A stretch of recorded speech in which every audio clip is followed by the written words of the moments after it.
Good morning, everybody. I would first like to give honor and thanks to my God to give me this opportunity to stand before you this beautiful morning. My name is Celeste Wright, and I'm a thankful, grateful, and blessed woman in recovery, and I'm on an incredible healing journey. You couldn't have told me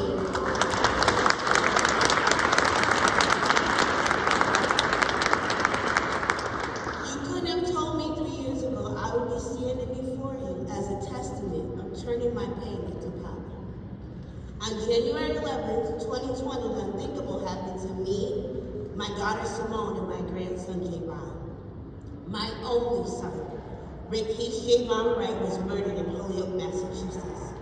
After the loss of my son, I went down a road of self-destruction, because you can go down self-destruction or you can turn it around. I got sick and tired of being sick, and I reached out for help.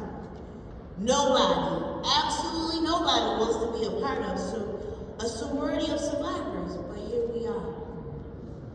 I'm thankful to my predecessors in the survivor community that have shared their journey with me and have helped me start my own healing journey.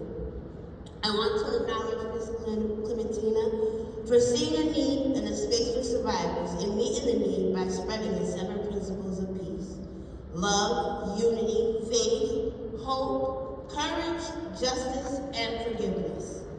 I hope to uplift these 7 principles with my remarks today. My healing and recovery family have loved on me until I could learn how to love myself. On my darkest days, they gave me hope that the sun will and can rise again. They inspired me to give me courage to get up every morning and be a positive force in community and helping others on their healing journey. I never wanted retaliation for my son's death because I knew that wouldn't bring him back. All I wanted was justice. And I will continue to work and search for justice for my family. Some families are still fighting for justice, and my heart and prayers go out to them. Now forgiveness, that's where I struggle. Forgiveness is not only for the man who took my son's life, but it's for me. Forgiveness can help me feel peace through my healing process. Unity. I stand in unity with each and every one of you that are committed to making a more peaceful world. Each one of us carries a weight of our own unique story. The story of a loved one taken too soon. A story of dreams shattered and life altered. As we transform our pain into power, we can discover an inner strength we may never knew we had. A strength that allows us not only to survive, but to thrive. In closing,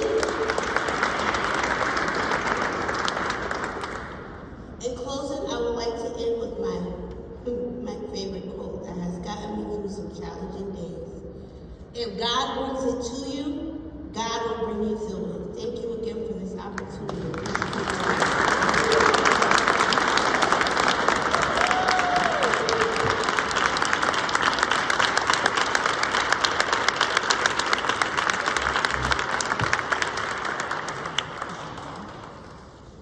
Celeste, thank you for sharing your heart, and thank you for trusting all of us here today and for trusting the Peace Institute on your journey.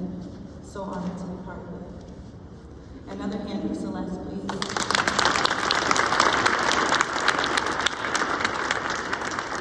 Celeste talked about not just surviving, but thriving, and that brings me to think about the evolution of language and how much we had to fight for that word survivor to even be considered a group of people who we acknowledge, who we prioritize.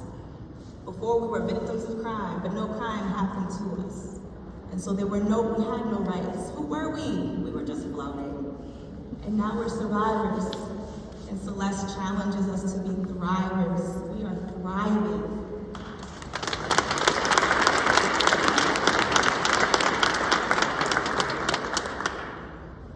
It's my honor, again. I have so many honors today. I get to introduce some really amazing people today. It's my honor to introduce our very good friend, public health champion, Representative Marjorie Decker.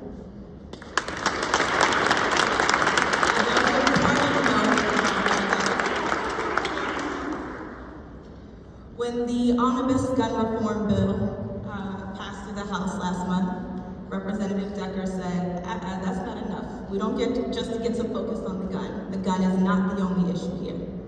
And Rep. Decker uplifted an amendment that also got passed that focused on healing services that are provided to survivors of homicide victims and making sure that that is a funding priority. So thank you, Rep. Decker. She's a true friend.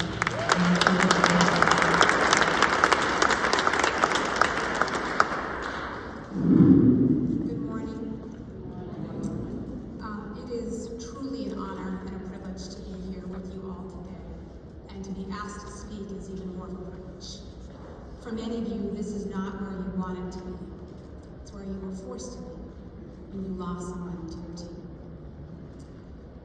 So for those of you who are here who still hold the grief and are mourning the loss of loved ones, I just want to say, I am sorry.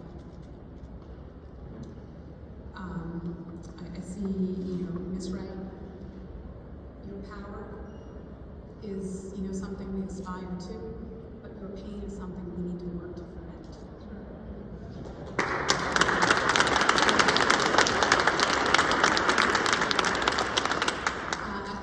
6 years ago, maybe, it was all blur, right? We still have that COVID blur going on. I don't care, it was 6 years ago. I was in a very fortunate position to be leading on changing some additional gun laws on the red flag bill. And that came to me from a constituent, right? So the lesson there is like, listen to our constituents. So I filed that bill listening to a constituent. It also became really obvious to me while we were working to support that legislation, there was an absence of people. Quite frankly, I look around and I think, who was leading on lobbying around gun laws? Who was getting support? Whose organizations were being uplifted? And they were not predominantly reflective of the organizations that work with people who are victims of gun homicide too often. And I made a promise to myself, and I made a promise to a lot of organizations that when I had the opportunity to uplift the work of victims and survivors, every step of the way I would make sure that we centered that. Because while we can mourn with you, the way we honor the pain and the loss is by listening to you, by following you, by working alongside you, and understanding that for so many organizations, and I just called out my friend Reverend Tina Sherry, who I don't see, but I know she's got to be here somewhere. I came to know her, unfortunately, through really sad circumstances in my own community in Cambridge, when we relied on the Louis D. Brown Peace Institute to help us navigate the painful loss of life in Cambridge when I was on the city council. And recognizing that we have the best, most comprehensive gun ownership laws in the country, which is why we have the lowest gun homicide rates in the country, it's not enough. 247 families as of a week ago in Massachusetts were still mourning the lives of their loved ones who were killed this year, right? So it's not just about our gun laws, although I'm proud of that, but I remind us that 247 lives is 245 more than other countries in Europe right now, right? Other countries are doing 1,000% better than we are when it comes to common sense gun legislation. But we really are able to focus on how to prevent gun homicides and gun violence, because that doesn't take into account those who are still actually injured. We do that by uplifting leaders, survivors, and community organizations that understand the work on the ground is about how do you build resiliency? How do you lead healing? By listening to survivors and meeting them where they are, when they need the support, with the support that they need. That is the most effective tool to reducing gun violence and gun homicides in our state.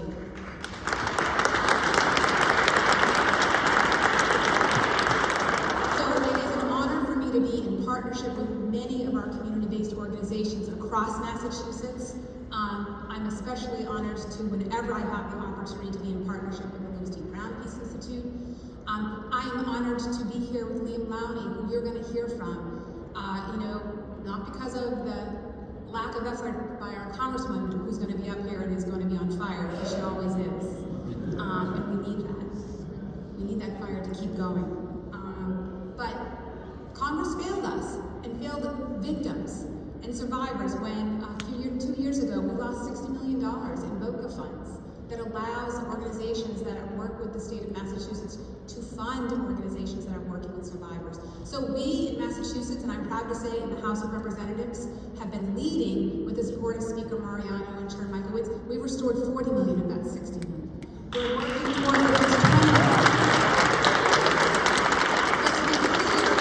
If we have to restore funding cut at the federal level, that is less money for services that we can be using elsewhere.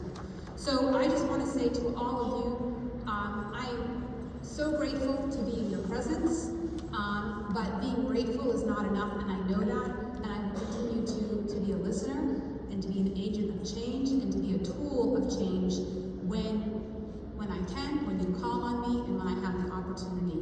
And thank you for being here today to keep making sure that all